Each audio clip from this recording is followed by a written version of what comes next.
But we are fearful. You have people who watch this show right now. They believe in God. They believe in a divine, supreme being. But they are afraid. They're afraid. And that's why they don't want to come to you, because you may scare them. But we all need a wake-up call. We need sometimes water thrown in our face. So sometimes we know we might need a medical procedure. Or we know we might need to see the doctor. Or we need to lay off the pork and the meat and the salty foods and the sugary foods. We don't want to hear that, but we do need to hear the strong medicine. And actually, it's not something that you don't already know, because your inner guidance system has already told you. But all I'm going to do is verify it. Most people don't get a surprise when they come to me. But, I'm glad that you said what you said. A lot of people believe in God, but they have a lot of fear.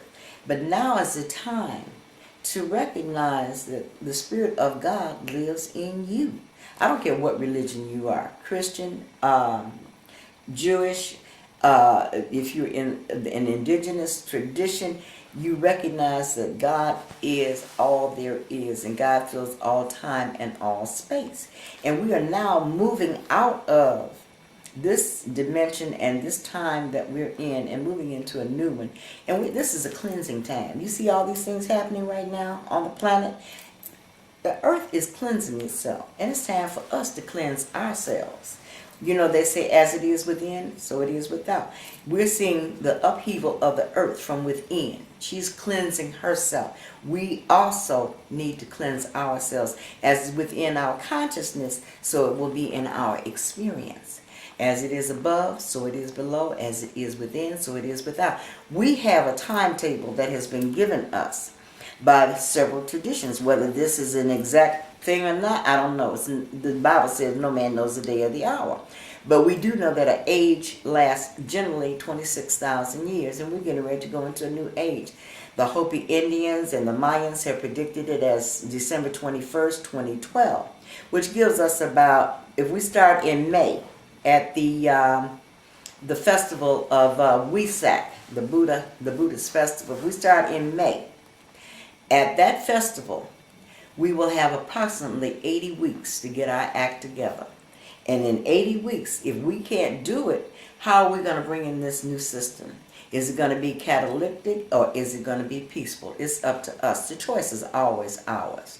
And if we are, and I hate to say this, folks, because I love you, but if we're too lazy to change our consciousness and change our own personal self, how are we going to change the world that we live in? It begins with us. There's a song that says, let there be peace and let it begin with me. If you become peaceful, it radiates out. And as you radiate out this peace, it touches other people. And then we come into a consciousness of our oneness.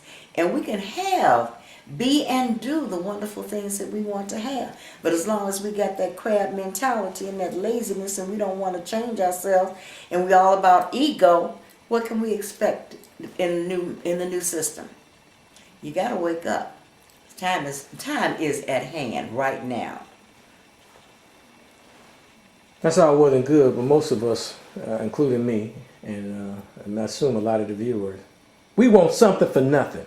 We want you to get, we can't talk price on public access here in Chicago, but we want you to give us a reading for free. We want to come by your teaching center and not give a donation. We want people to give us things that we don't want to give. We want our husband to change, but we're not going to change. We want our wife to change, but we ain't got to change. We want our children to change, but we ain't going to change.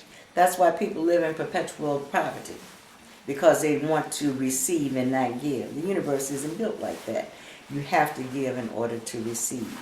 The more you give, the more you receive. You give sparingly, you receive sparingly. You give generously, you receive generously. There is nothing that you can give out to me or to anyone else that you're not giving to yourself if we are one.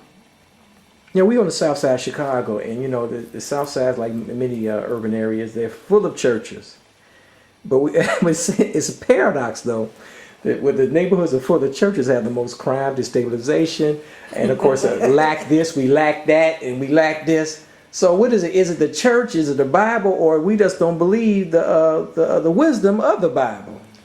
I can't speak on churches because I don't go to church. Well, you know what I'm saying. But the last time that I was involved in a quote-unquote church, a lot of the people were there, And they were there not because they were there to serve God, or not there to enjoy the brotherhood and the fellowship of church. They were there. Some of them were there to get a message, because a lot of spiritual churches read. Some of them they were to be seen, because I go to this mega church, or I go to that mega, just to be seen. They were not going and listening to the message. And it's been the same message for the last 450,000 years. It hasn't changed.